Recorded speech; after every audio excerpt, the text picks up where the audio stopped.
ที่จะได้สมาทานอุโบสถศีลตามกาลสมัย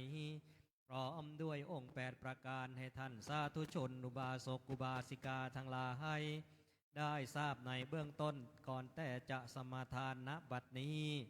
ด้วยวันนี้เป็นวันอัฐมีดิถีที่แรม8ค่ำเดือน7แห่งกาลปักษ์มาถึงแล้วก็แลวันเช่นนี้ท่านสาธุชนอุบาสกอุบาสิกาทั้งหลายจะได้ฟังธรรมและสมาทานอุโบสถศีลอันประกอบด้วยองค์8ประการที่พระพุทธเจ้าทรงประทานบัญญัติไว้เพื่อประโยชน์แก่การฟังธรรมนั้นบัดนี้ขอกุศลอันยิ่งใหญ่จงเกิดมีแก่เราท่านทั้งหลายที่ได้มาประชุมพร้อมกันณสถานที่นี้พึงมีจิตยินดีที่จะสมาทานองค์อุโบสถ8ประการมีการงดเว้นจากการฆ่าสัตว์เป็นต้นตลอดวันหนึ่งคืนหนึ่งณเวลาวันนี้พึงทำความงดเว้นจากโทษนั้นๆให้เป็นอารมณ์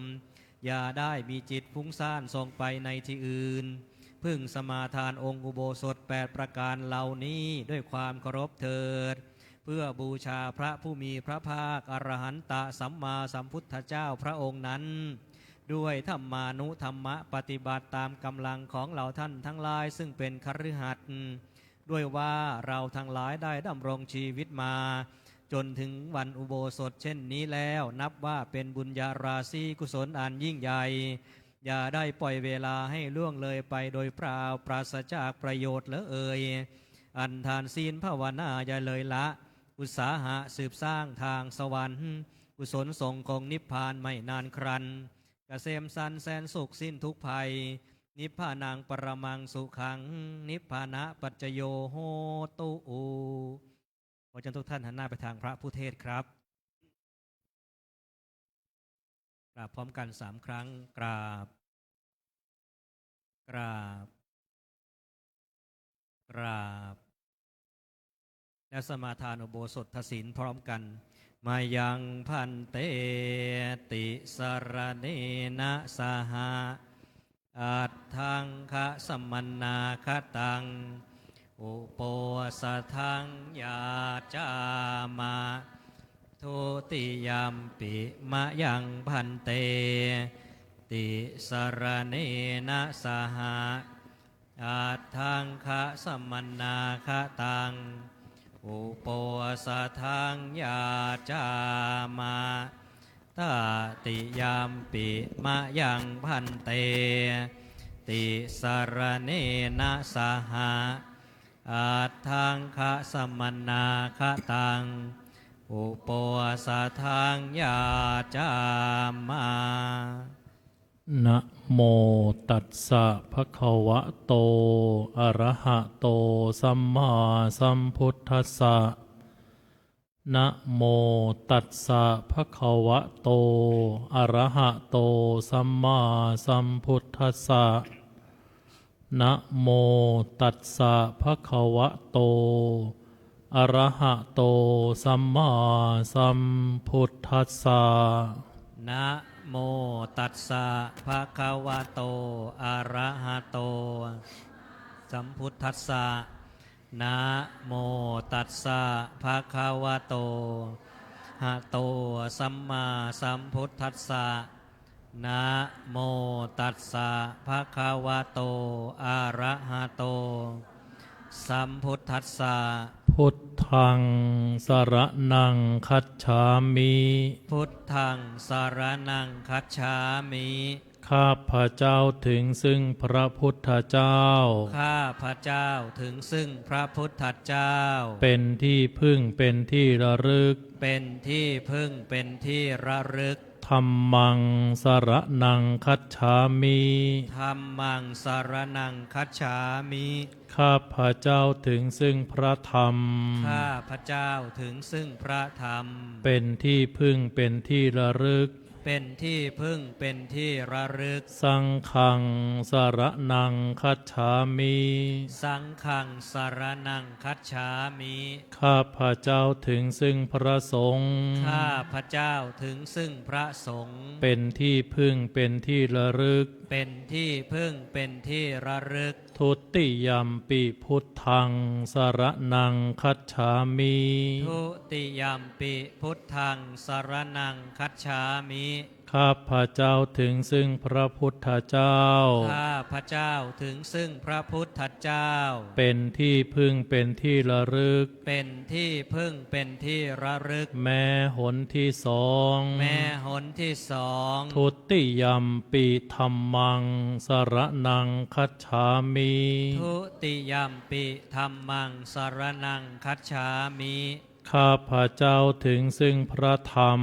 ข้าพระเจ้าถึงซึ่งพระธรรมเป็นที่พึ่งเป็นที่ระลึกเป็นที่พึ่งเป็นที่ระลึกแม้หนที่สองแม้หนที่สองทุติยัมปิสังฆังสรณังคัจฉามิทุติยัมปิสังฆังสรณังคัจฉามิข้าพระเจ้าถึงซึ่งพระสงฆ์ข้าพระเจ้าถึงซึ่งพระสงฆ์เป็นที่พึ่งเป็นที่ระลึกเป็นที่พึ่งเป็นที่ระลึกแม้หนที่สองแม้หนที่สองตติยัมปิพุทธังสรณังคัจฉามิตติยัมปิพุทธังสรณังคัจฉามิข้าพระเจ้าถึงซึ่งพระพุทธเจ้าข้าพระเจ้าถึงซึ่งพระพุทธเจ้าเป็นที่พึ่งเป็นที่ระลึกเป็นที่พึ่งเป็นที่ระลึกแม้หนที่สามแม้หนที่สามตติยัมปิธัมมังสรณังคัจฉามิ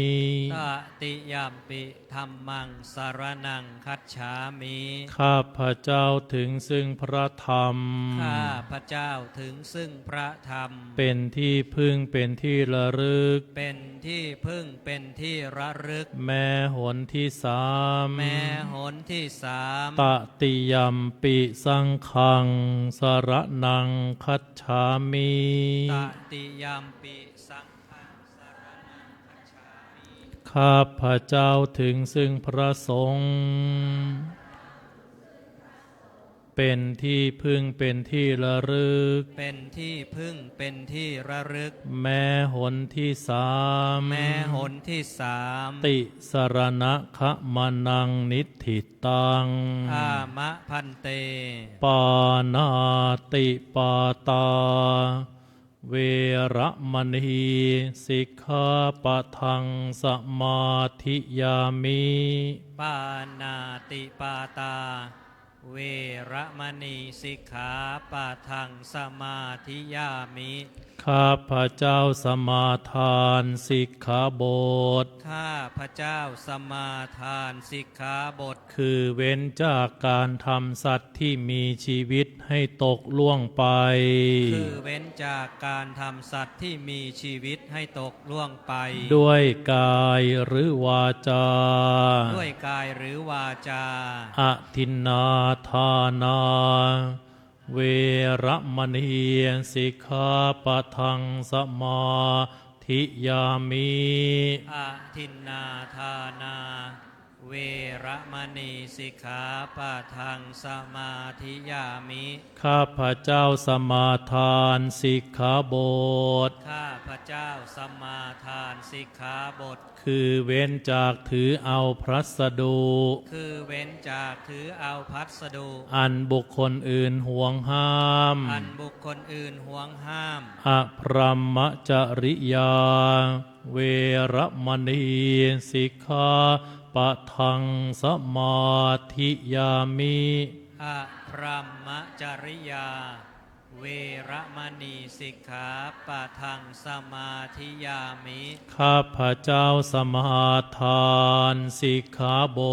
ทข้าพระเจ้าสมาทานสิกขาบทคือเว้นจากการประพฤติผิดคือเว้นจากการประพฤติผิดมิใช่กิจพรหมจรรย์มิใช่กิจพรหมจรรย์โมสาวาทา เวระมณีสิกขาปะทังสมาธิยามิ มุสาวาทาเว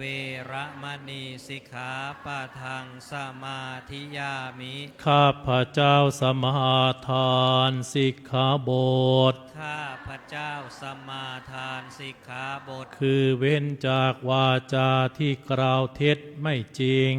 คือเว้นจากวาจาที่กล่าวเท็จไม่จริง ล่อลวงผู้อื่น ล่อลวงผู้อื่น สุราเมรยะมัชฌะปมาทัฏฐานาเวระมณีสิกขาปะทังสมาธิยามิ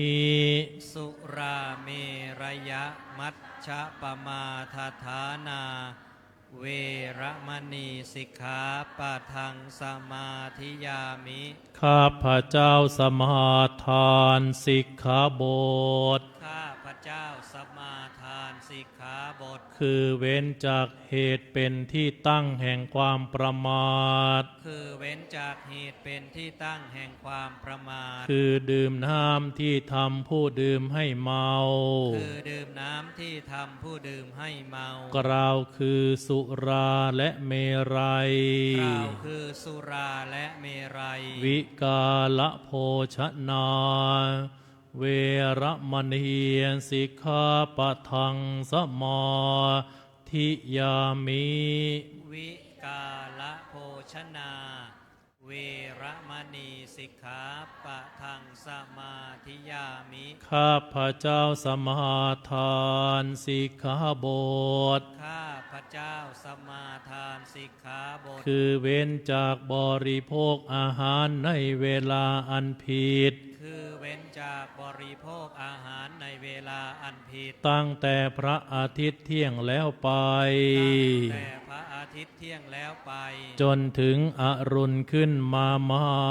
จนถึงอรุณขึ้นมาใหม่ นัจจะขีตาวาทิตะวิสุกทัสสนะมาราคันทะวิเลปนะธารณะมันดนะวิภูสนัทธานาเวระมณีสิกขาปะทังสมาธิยามิ นัจจะคีตะวาทิตะวิสุกทัสสนะมาลาคันทะวิเลปนะธารณะมันดานะวิภูสนัทธานาเวระมณีสิกขาปะทังสมาธิยามิ ข้าพระเจ้าสมาทานสิกขาบท ข้าพระเจ้าสมาทานสิกขาบท คือเว้นจากดูฟ้อนรำขับร้อง คือเว้นจากดูฟ้อนรำขับร้อง และประโคมเครื่องดนตรี และประโคมเครื่องดนตรี บรรดาข้าศึกแก่กุศล บรรดาข้าศึกแก่กุศล และทัดทรงตกแต่งประดับประดาร่างกาย และทัดทรงตกแต่งประดับประดาร่างกาย ด้วยดอกไม้ของหอม ด้วยดอกไม้ของหอม และเครื่องรูปไล้ให้เกิดยั่วยวนต่างๆ และเครื่องรูปไล้ให้เกิดยั่วยวนต่างๆ อุจจาสยนะมหาสยนาเวระมณีสิกขาปะทังสมาธิยามิ อุจจาสยนะมหาสยนา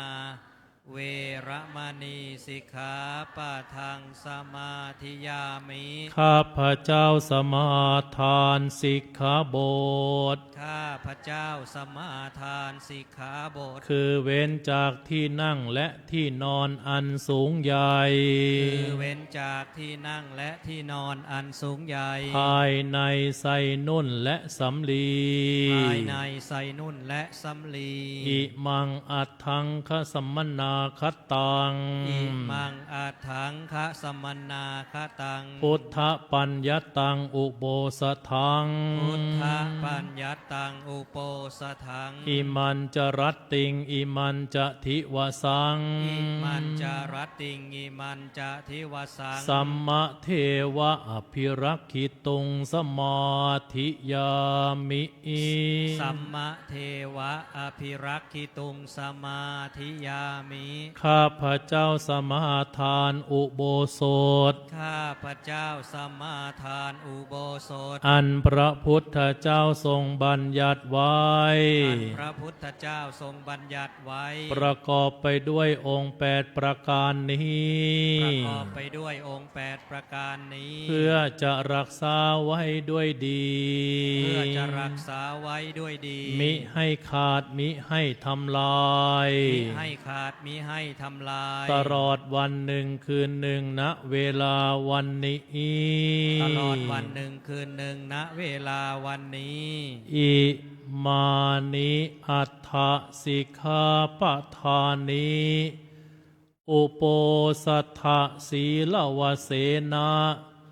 สาธุกังกัตตวาอัปปมาเทนะรักขิตพรนิ อามะพันเต ปานังนหันเยนะจาทินนะมาธิเยมุสานภาเสนะจะมัชฌโปสิยาอภรมจาราวิระเมนะเมถุนารัตติงนะพุนเชยวิการโภชนังมาลังนะธารานะจะคันธมาจะเรมันเจชมายังวะสะเยทะสันทะเตเอตันหิอักขังคิกมาหุโปสะทังพุทเทนะทุกขันตะคุณาปกาสิตังตัสสมาหิตุมเฮปิอิธานิสัพเพยะธาสัมมาทินนะมิมังอุโปสะทังเอกัมปิอักขังอวีติกมิตตวาสัทธาสัทธารักขตะอัปปมัตตาสีเลนะสุขติงยันติสีเลนะโภคะสัมปทาสีเลนะนิพุติงยันติตัดสมาสีรังวิโสทะเยพลัมมาจาโลกาหิปติสัมปติกาตอัญชาลีอันทิวารังอายาจถาสันติทาสันตาปาราชาคชาติกาเทเสตุธรรมังอนุกรรมปิมังปะชังจาตุทาสีปันนาราสียาอาจจะปักขัดสะอาดทามิกาลาพุทธเทนาปัญญาอัตตาสัทธรรมัสสวนาตสิเมอัตธรรมิโคอายันทานิสัมปัตตาภิลักขิตาเทนายังปาริสาธามาอังโสตุงอิทาสมาอาคาตา สาธุไอโยภิกขุสังโฆข้าโรตุธรรมเทศนังอายัญจาภาริสาสาภาอาทิกัตตวาสุนาตุตังอิธานิตัสสะภะคะวะโตอะระหะโตสัมมาสัมพุทธัสสะปรินิพพานโตปัฏฐายะอัฏฐสัทธยุตตระปัญจสตาธิกานิทเวสังวัชระสหสานิอติกันตานิปัจจุปันนการวเสนะเชษฐมาสัสสะอัฏฐารสมังทินนังวาระวเสนะปนะวุฒวาโรโหติเอวังตัสสะภะคะวะโตปรินิพพานาสาสนายุการคันนาสัลลเขตพาอิโตปรังสักกัจจังธัมโมโสตโพติอีสุพระมัสสดุพระพุทธศาสนายุการนับจำเดิมแต่วันเสด็จดับขันธปรินิพพานแห่งพระองค์สมเด็จพระผู้มีพระภาคอรหันตสัมมาสัมพุทธเจ้าพระองค์นั้นบัดนี้ล่วงแล้วได้2,568 พระวสาปัจจุบันณสมัยมิถุนายนนามาสสุรทินที่18วันนี้วันพุธเป็นปัจจุบันนวานพระพุทธศาสนายุการนับจำเดิมแต่วันเสด็จดับขันธปรินิพพานแห่งพระองค์สมเด็จพระผู้มีพระภาคเจ้าพระองค์นั้นมีนัยยะอันพุทธศาสนิกเมธีชนผู้เป็นพุทธบริษัทจะพึงกำหนดนับด้วยประการฉนี้เบื้องหน้าแต่นี้พึงตั้งสมณาหารจิตฟังพระธรรมภาสิทธิ์ดังจักแสดงโดยเคารพเถิดนะโมตัสสะภะคะวะโตอะระหะโตสัมมาสัมพุทธัสสะนะโมตัสสะภะคะวะโตอะระหะโตสัมมาสัมพุทธัสสะนะโมตัสสะภะคะวะโตอะระหะโตสัมมาสัมพุทธัสสะอาสาธารณะมันเยสังอโจระหะระโนนิธิ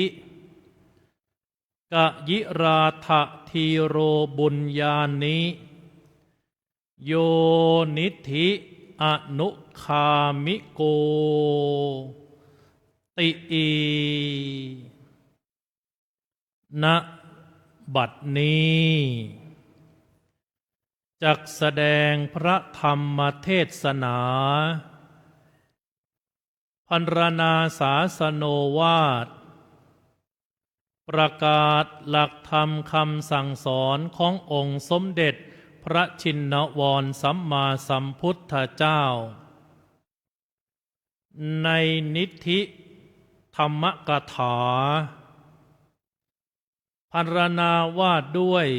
ขุมทรัพย์แห่งบุญ ซึ่งไม่เป็นสาธารณะแก่ชนเหล่าอื่นเป็นอริยทรัพย์ภายใน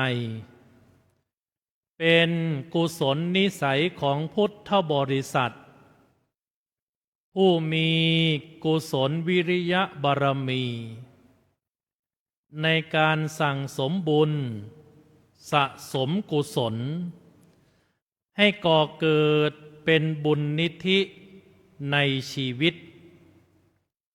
เพื่อฉลองศรัทธาเพิ่มกุศลบุญยราศีในส่วนธรรมัสวนามัย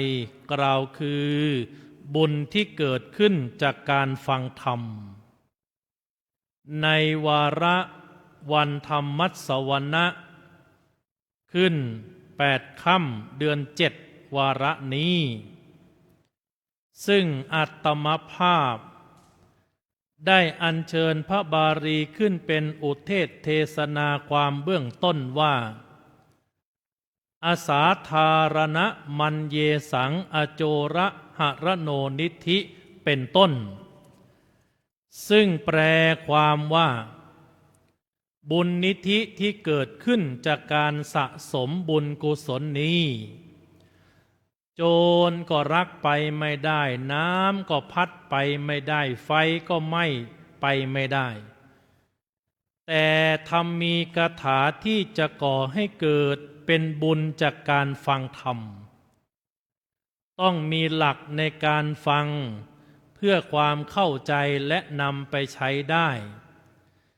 จึงจะวิสัชนาพระธรรมเทศนาในนิธิธรรมกถา4 ประการดังต่อไปนี้ประการที่1ทำไมต้องสะสมบุญประการที่2การสะสมบุญให้เกิดเป็นบุญนิธิคืออะไรประการที่3ถ้าไม่สะสมบุญนิธิแล้วจะเป็นอย่างไรประการที่4หากท่านทั้งหลายได้สะสมบุญนิธิแล้วจะประเสริฐอย่างไรโดยสรุปธรรมมีคาถาในการสะสมบุญให้เกิดเป็นขุมทรัพย์ภายในจะวิสัชนาไปตามลำดับ4 ประการข้างต้นประการที่1ทำไมต้องสะสมบุญกุศลบุญคือความดีบุญคือความงามบุญคือความสะดวกบุญคือความสุขบุญคือความสบายดังที่โบราณอาจารย์นักปราชญ์บัณฑิตท่านลิขิตเป็นบทกลว่าการทำบุญนั้นเหมือนนำน้ำสะอาดมาลาดล้างชำระอกุศลจิตสกาวขาวผ่องไม่หมองหม่นเป็นบุญล้นควรทำค่ำเช้าเอ่ยทำความดีดีจะช่วยอำนวยผลให้เป็นคนดีงามตามกระแสดีสีส่งมงคลวิมลแล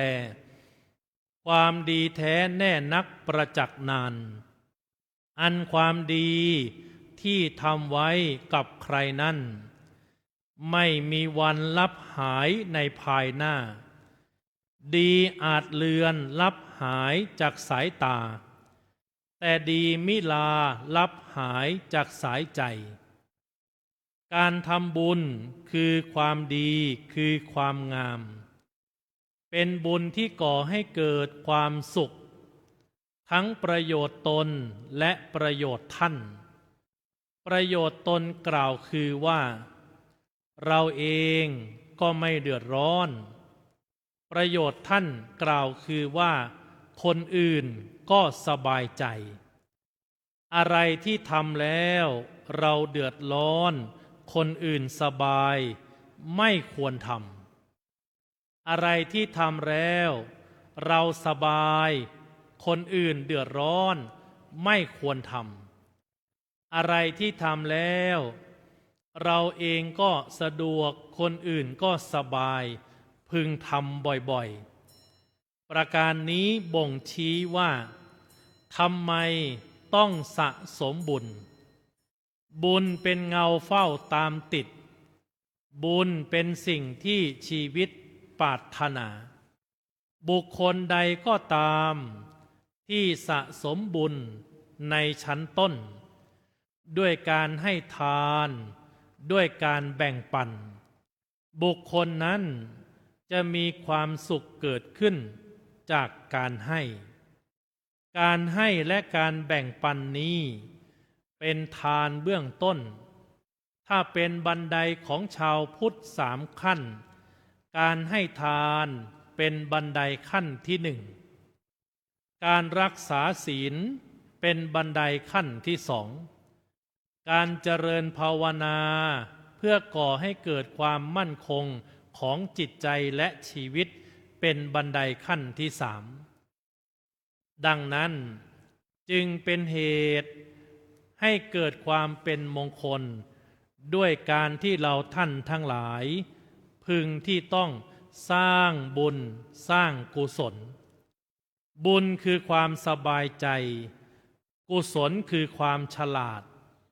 อย่าทำบุญโดยขาดกุศลเพราะกุศลคือความฉลาดพิจารณาในการทำความดีอย่าสักแต่ว่าทำแต่ทำด้วยเป้าหมายที่ก่อให้เกิดเป็นบุญเป็นกุศลเช่นเวลาญาติโยมท่านทั้งหลายไปร่วมงานศพใครก็ตามคุณโยมจะเห็นกำหนดการที่ป้ายประชาสัมพันธ์ด้านหน้าศาลาบำเพ็ญกุศลว่าพิธีบำเพ็ญกุศลศพพิธีบำเพ็ญกุศลบำเพ็ญกุศลกล่าวคือว่าต้องได้อะไรจากการสูญเสียต้องมีความฉลาดในบุญต้องมีความรู้เท่าทันการพัดพรากและการจากไปกุศลจึงแปลว่าความฉลาดดังนั้น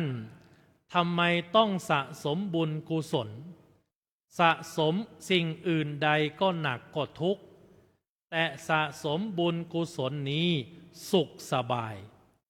คุณโยมมีกระเป๋าสัก5 ใบ10 ใบโยมจะใช้ทีละใบ2 ใบ3 ใบก็เป็นไปตามความสะดวกความสบายแต่ถ้ากระเป๋าใบใดใบหนึ่งหายไปชำรุดไปหรือสูญเสียไปในใจเราอาจจะเกิดความไม่สบายใจเกิดความไม่พอใจกล่าวคือเป็นทุกข์แต่หากเราสามารถวางใจได้ว่าสะสมอะไรก็มีแต่ความทุกข์แต่ถ้าสะสมบุญกุศลมีแต่ความสุขความสบายประการนี้จึงสรุปบ่งชี้ว่าทำไมต้องสะสมบุญกุศลประการที่2การสะสมบุญกุศลให้เป็นบุญญานิธินั้นคืออะไรวันนี้จักได้วิสัชนาโดยย่อความว่าบุคคลใดก็ตามที่ไม่ประมาทในบุญไม่เห็นว่าบุญเป็นสิ่งเล็กน้อยไม่เห็นว่าบุญนี้เป็นเรื่องน่าเบื่อแต่สะสมบุญทีละเล็กทีละน้อยสะสมบุญไปตามกำลังที่ตนเองมีสะสมบุญไปตามกำลังกายกำลังสติปัญญาที่สามารถจะทำได้หากคุณโยมทำอะไรที่เป็นความสบายใจแต่ต้องถูกต้องตามพระธรรมวินัยกฎหมายบ้านเมืองจารีตวัฒนธรรมทำด้วยความสบายแต่ต้องเป็นไปตามกฎหมายบ้านเมืองอะไรที่ไม่ผิดพระธรรมวินัยอะไรที่ไม่ผิดหลักศีลธรรมเบญจศีลเบญจธรรมอะไรที่ไม่ผิดตามหลักทิศ6ทางพระพุทธศาสนาอะไรที่ไม่ผิดจารีตประเพณีวัฒนธรรมสิ่งนั้นเป็นการสะสมบุญสะสมกุศลการทำบุญมิใช่เพียงใช้ธนบัตรแต่สามารถสะสมบุญกุศลได้ด้วยความเพียรในชั้นต้น ประโยควลีสั้นๆขอญาติโยมท่านหลายจำง่ายๆว่าทำบุญผ่านความเพียรอย่าทำบุญเพียงแค่ธนบัตรแต่ต้องใช้ความเพียรในการทำบุญการใช้ความเพียรในการทำบุญมีหลักใจตามพระนิพนธ์ในเจ้าพระคุณสมเด็จพระสังฆราชพระองค์ที่17สมเด็จพระสังฆราชปุณปุณสิริมหาเถระอดีตอธิปดีสงฆ์องค์เจ้าวาดวัดพระเชตุพนได้พระนิพนธ์หนังสือเรื่องเบื้องหลังชีวิตสาระสำคัญในหนังสือนี้สะท้อนความเพียร3 เพียรเพียรที่1วีระสุนทโรเพียรดีเพียรที่2วิริยการีเพียรธรรมเพียรที่3วีลักขโมเพียรทนเพียรดีเพียรธรรมเพียรทน3 เพียรนี้เปลี่ยนความทุกข์ได้หากเรามีวีระสุนทโรเพียรดีแล้วพึงเพิ่มเพียรธรรมลงไปกล่าวคือวิริยการีเมื่อเพียรดีและเพียรธรรมแล้วพึงที่ต้องประคองใจให้หนักแน่นในบุญกุศลกล่าวคือเพียรทนทนต่อคำพูดของคนทนต่อความเจ็บปวดเมื่อยล้าทนต่อการเดินทางทนต่อการทำความดีเพราะการทำบุญทำกุศลนั้นต้องใช้ความเพียรเป็นเครื่องหล่อเลี้ยงใช้ความเพียรผสมผสานใช้ความเพียรในการที่จะได้เพิ่มบุญเพิ่มกุศลให้มากยิ่งขึ้นประการที่3หากเราไม่สะสมบุญกุศลจะเป็นอย่างไรเสมือนต้นไม้ที่ขาดน้ำดินก็ไม่ดีน้ำก็ไม่ชุ่มไม่มีใครเหลียวแลจะทำอะไรก็ไม่เจริญงอกงามจะทำอะไรก็ติดขัดมีอุปสรรคปัญหาแต่หากมีบุญมีกุศลสนับสนุนส่งเสริมที่ญาติโยมท่านทั้งหลายได้ยินเป็นประจำและปรารถนากันทุกท่านคำว่าบุญรักษาบุญรักษานี้เป็นสิ่งที่ก่อให้เกิดผลจากการที่เราท่านทั้งหลาย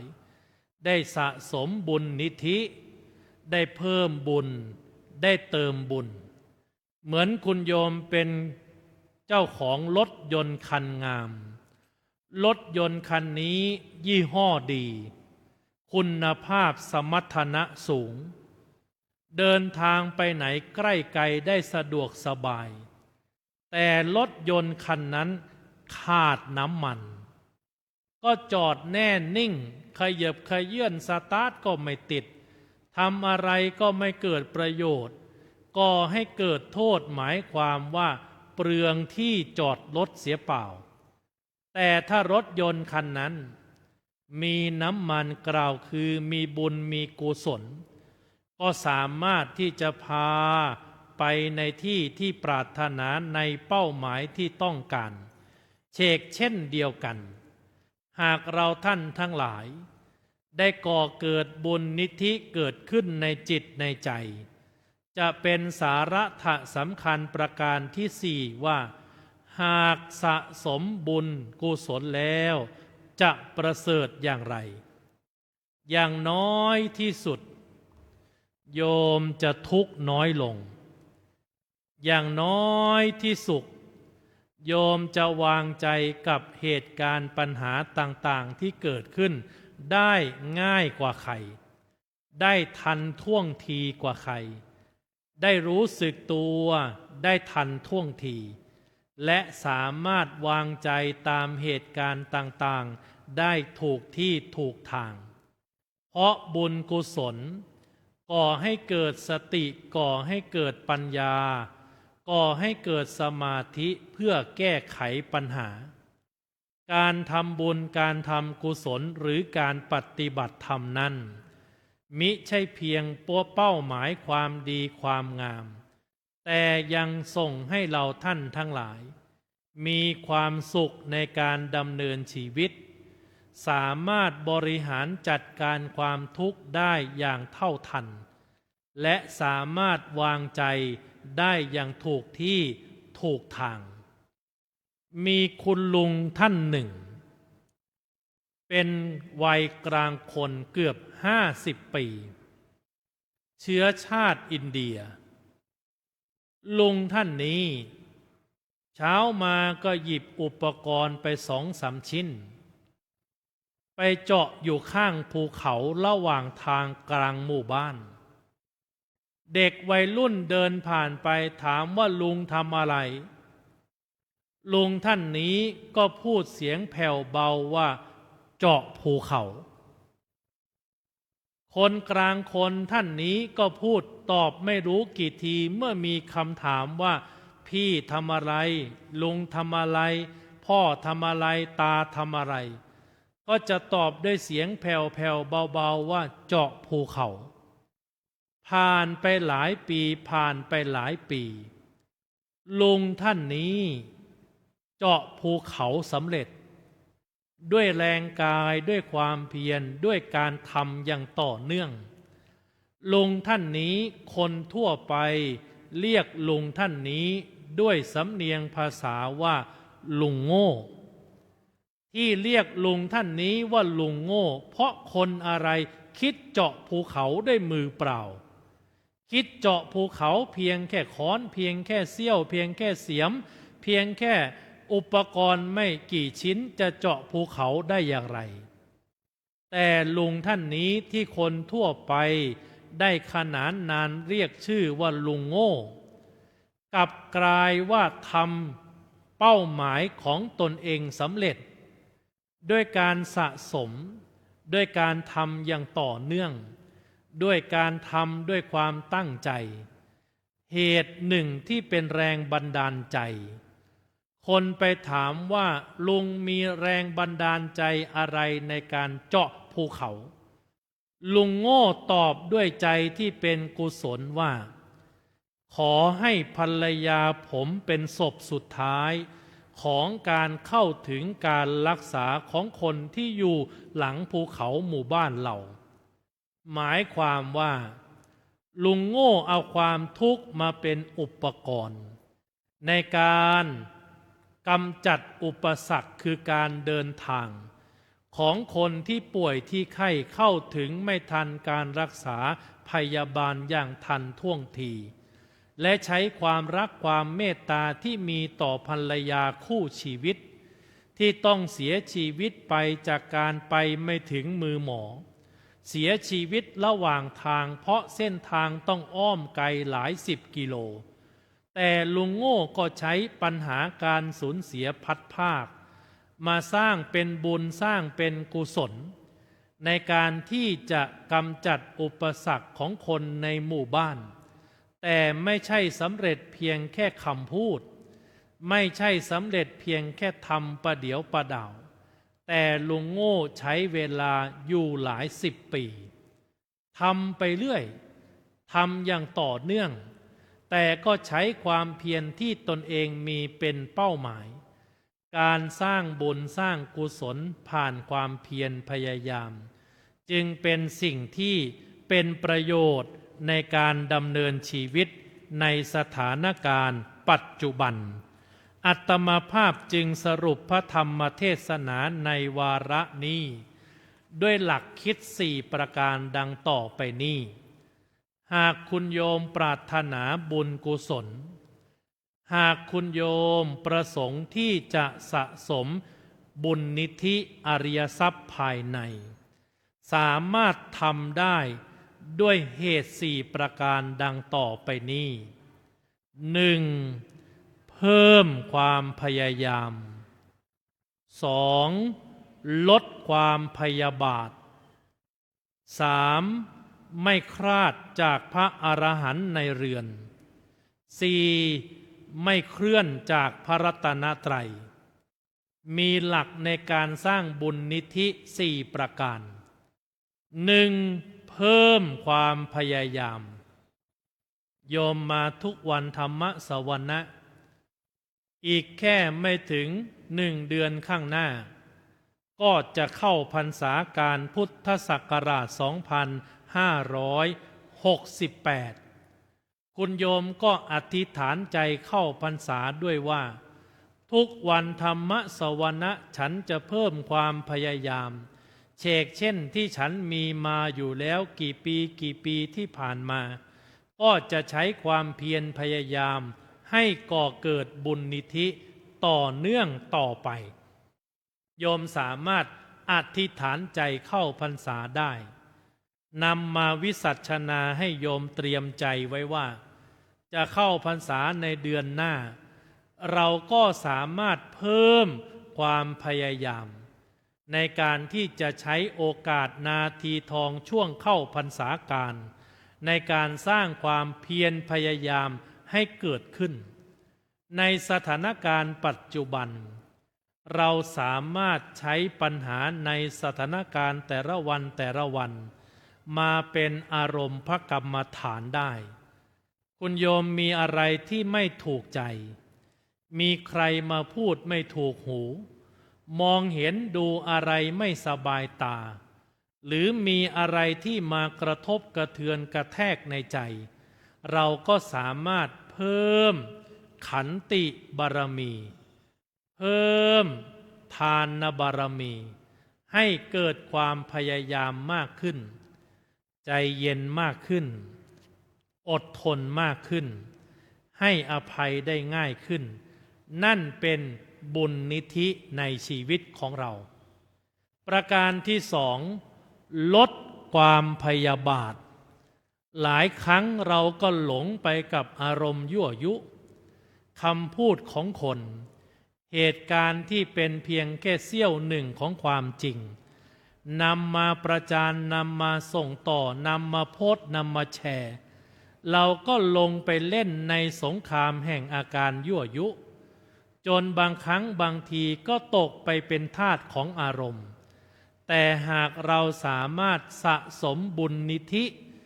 ด้วยการลดความพยาบาท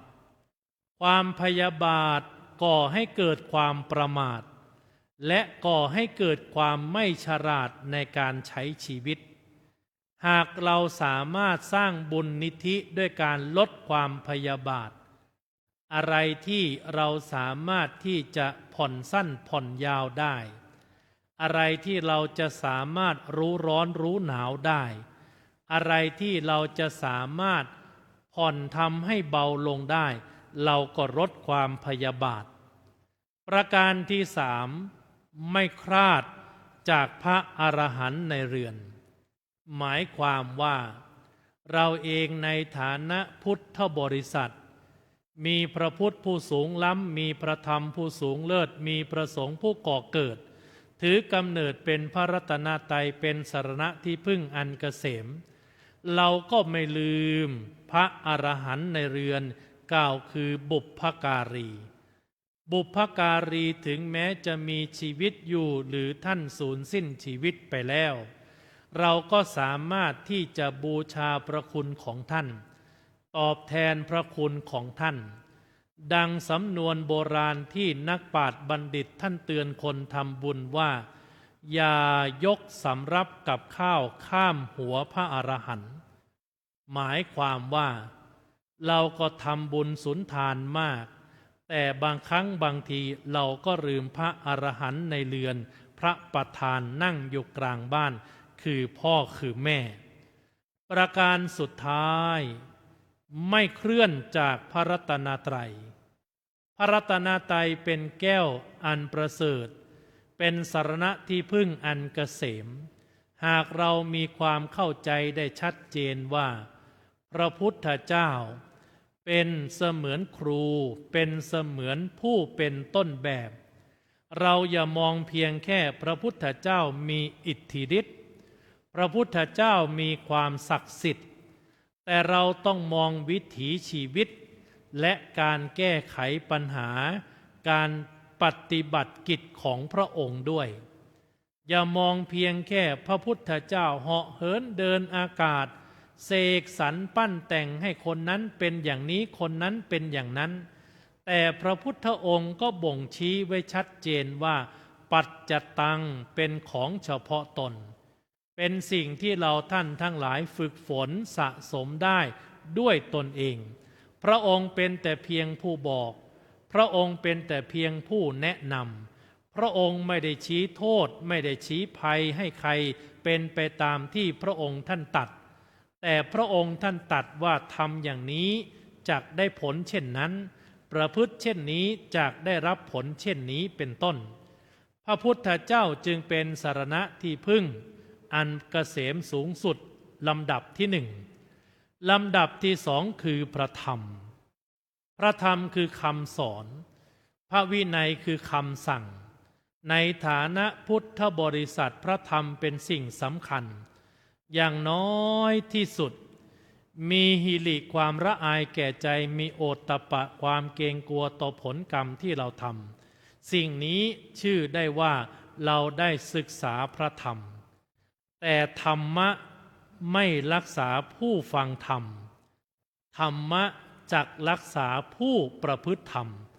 หมายความว่าได้ฟังธรรมแล้วนำไปประยุกต์ใช้นำไป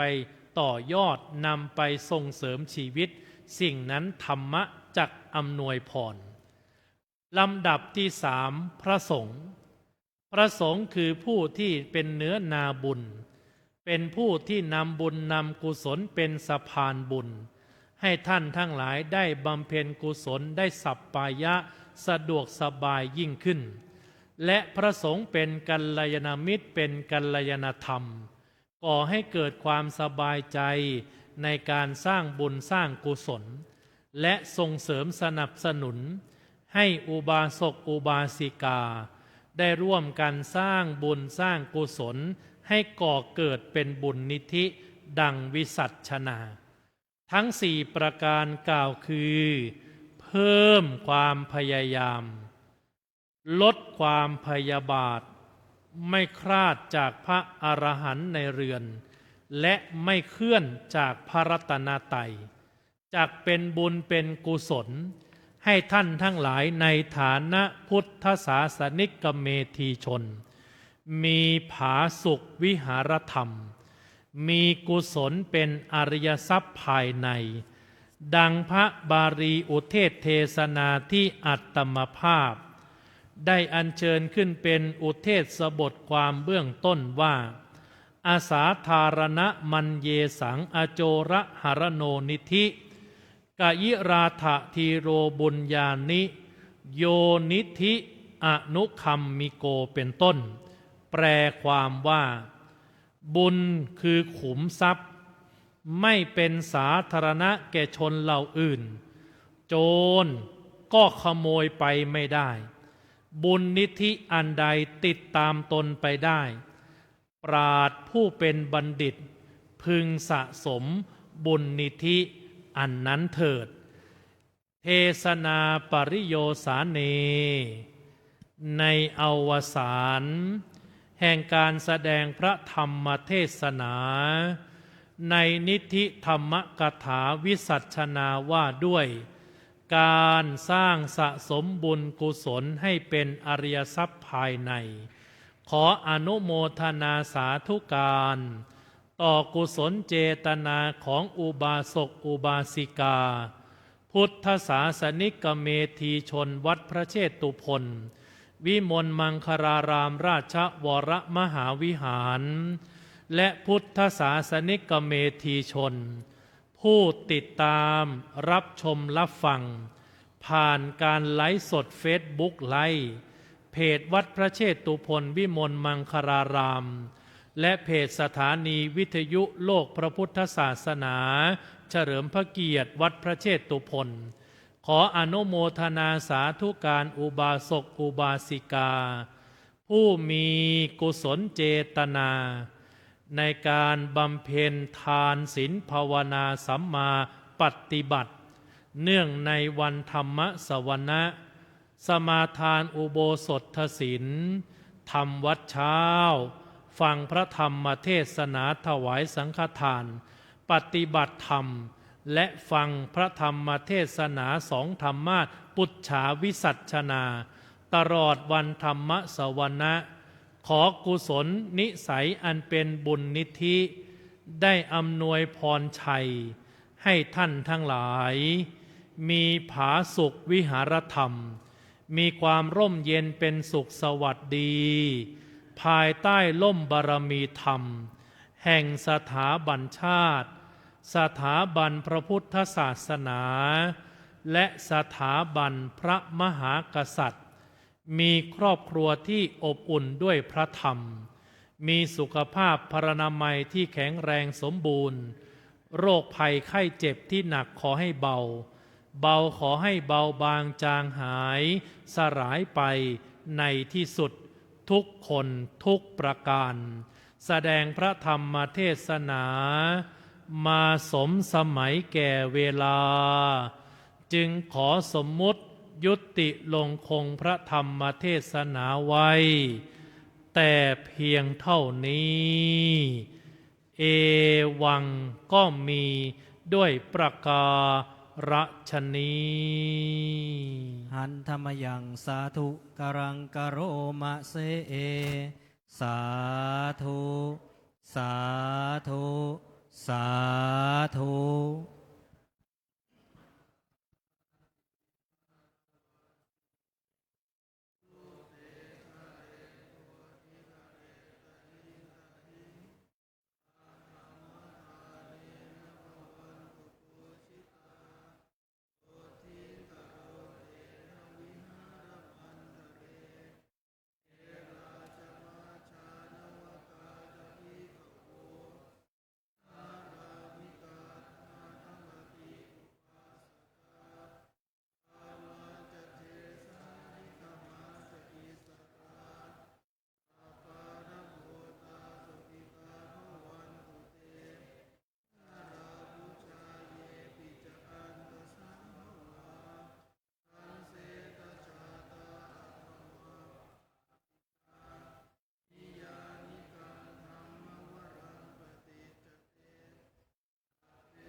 อะหังพุทธันจะธัมมันจะสรนังคโตอุปาสกตังเทเสสิงภิกขุสังคัสสะสัมมุขาเอตังเมสรนังเขมังเอตังสรณมุตตมังเอตังสรณะมาคัมมะสัพพทุกขาปมุจจเยยะถาพลังจรยาหังสัมมาสัมพุทธศาสนังทุกขนิสรณัสเสวะภาคีอสังอนาคเตกายเยนะวาจายวเจตสาวาพุทเทกุกัมมังปะกตังมยายังพุทโธปฏิคันหาตุวัจจยันตังวริตุงวะพุทเทกายเยนะวาจายวเจตสาวาธัมเมกุกัมมังปะกตังมยายังธัมโมปฏิคันหาตุวัจจยันตังกาลันตะเรสังวริตุงวะธัมเมกายเยนะวาจายวเจตสาวาสังเคกุกัมมังปะกตังมยายังสังโฆปฏิคันหาตุวัจจยันตังกาลันตะเรสังวริตุงวะสังเคอันทธานิมยังพันเตอาปุจฉามะพระหุกิจจามะยังพระหุกรณียา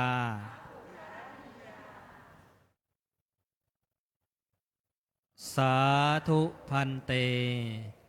ที่จบลงไปเป็นพระธรรมเทศนาแสดงโดยพระเดชพระคุณท่านเจ้าคุณพระสุธีวชิรปฏิภาณเลขานุการในเจ้าพระคุณสมเด็จพระมหาธีราจารย์